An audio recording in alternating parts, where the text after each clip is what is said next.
kaming mga artista, players, kami yung PBA player. Si Coco Martin, head coach namin, siya si Yeng Guiao. Kaya ang mindset ko, pag nagtatrabaho ako, Yeng Guiao to. Diba? Hindi ka pwedeng patawa-tawa pag ano. Diba? Okay. Shoutout kay Direk Coco. I love you, Direk. Thank you. Anong pwede mong masabi na parang natutunan mo sa kanya na, yun, like what you said, parang investing more than kung saan ka nakilala. Parang siya, nakilala siya from the indie film. Ngayon, nagde-direct na siya. Produce. So, scriptwriter. Parang all around eh. So, siya. anong natutunan mo sa kanya na dapat ganun rin ang buhay ko na hindi lang isa ang bagay ang alam ko? Ano mo, nakikita ko yung, yung sarili ko ay direct eh. Yung path niya. Ganun din ako eh. Naging, siya, idol ko siya, naging barometer ko siya. Na, tulad ngayon, sobrang lakas ng Batang Quiapo. Kumbaga sikat kami, na tropa. Minamaximize ko yung opportunity na may mga guesting kami, may mga sponsors kami, malalaki, magaganda. So, lahat ng hirap ko sa buhay ko, sa PBA, yung mga show na mga 1 year lang, 6 months, lahat ng pinaghirapan ko, dito ko ngayon makukuha yung sukli.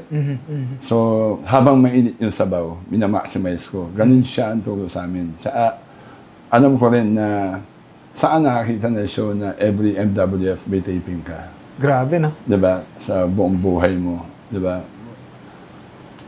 Kaya, alam ko, habang kumikita ako ngayon, hindi ko pwede pabayaan. Diba? Kaya, tulad niya, habang nagtatrabaho siya, nagninegosyo siya, nag-i-invest siya. Ganon din ang ginagawa ko. Kasi alam ko na hindi kami forever sikat. Hindi forever may Batang Quiapo. Pag natapos ang Batang Quiapo, nanganga ako. Diba? Pero hindi ako papayag nun. Dapat may negosyo. Dapat may nakita ang, Batang Quiapo to. Diba? Itong in-invest ko. Fruits of your labor. Yes. Hindi pwedeng mawala itong Batang Quiapo na wala akong nakitang trinabaho ko. So, alam naman natin yung kwento ng buhay niya, di ba? So, yun ang naging, guide ko, na kung kaya ni Direk, kaya ko rin. Wala akong pera, wala akong pera, wala akong cash, wala akong malaking pera, wala. Lahat yan, kumuha akong bahay, nasa negosyo, di ba? Ngayon nga lang ako nag-coaching malaki na pick-up. Ngayon lang. Dati panay lang ang Mazda. Diba? Buti kasya ka dun, ha? Oo. Basta naidadala ka sa point A to point B, pwede na. Exactly. Ngayon kasi kailangan ko na nagne-negosyo eh. Diba? Kumbaga, simpleng buhay. Tulad sabi ni coaching, simpleng buhay, huwag masyadong itaas yung level ng antas ng buhay. Wala nga akong ginto-ginto eh. Ito, inanuulan to. Niligado ko na sa sarili ko to nung huling Pasko. Nung last sa Pasko. Yung Paskong huli, wala. Nagtitipid talaga ako dahil nagninegosyo ako.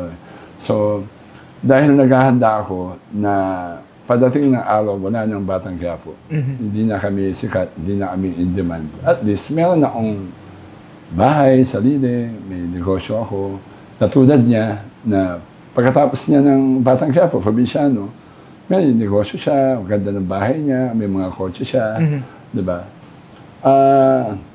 At the same time, yung approach niya sa trabaho na seryoso siya, na matapang siya, di ba? Pag nagkaamali, papagalitan ka eh, di ba? Na-apply ko naman sa nakuha ko kay Coach Louie, tsaka kay Coach Yeng. Alam mo si Direk Coco, para siya si Coach Yeng Guiao. Okay. Kaya yung style ni Direk, kayang-kayang kong mag-adjust. Kasi nakita ko na yan kay Yeng Guiao eh. Okay. Nakita ko na yan kay Coach Louie.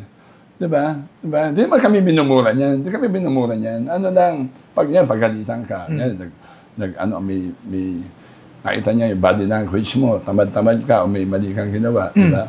Pagsasabihan ka, diba? Pag yung damdamin mo balat sibuyas ka na nagtatampo agad, mangyari sa'yo, di ba? So in a way, he's been my head coach. Yan. Yan. Sa pag-artista ko, kaming mga artista, players, kami yung PBA player. Si Coco Martin, head coach namin, siya si Yeng Gel. Kaya ang mindset ko, pag nagtatrabaho ako, Yeng Gel to. Diba? Hindi ka pwedeng patawa-tawa pag ano. Diba? Okay. Kaya seryoso ka talaga. Tapos at the same time, yung buhay niya, off-cam, nagninegosyo, nag-invest. Gusto niya nakikita yun, nalalaman niya na yung pera mo may pinuntahan. Diba? Sinasabi ko sa kanya, direct, nakakuha na akong bahay dahil sa'yo, salamat po. Diba? Malaking parte, hindi man lahat sa kanya. Diba? Malaking parte siya. Diba? Direct, may negosyo ako. Diba? Ilagay ko yung mukha mo, yung mukha natin. Diba? Kasi kailangan mag-ride ka sa kasikatan niya. Diba? Mga ganun. Tapos ginagawa ko, ang off-cam, maayos ang buhay ko, doon nag-iiskandalo, di ako nakukulong, doon na-involve sa kahit ano. I made sure na maayos ang buhay natin. Para tuloy-tuloy ang taping, tuloy-tuloy ang pagmamahal ng tao. Kasi pag di ka na minahal ng tao, wala na tayo. Diba? Sa Batang Quiapo ka lang nakukulong? Or... Sa kulong Di ba? Sa Quiapo lang ako nakulong. Okay. Pero laya na kami. Nga.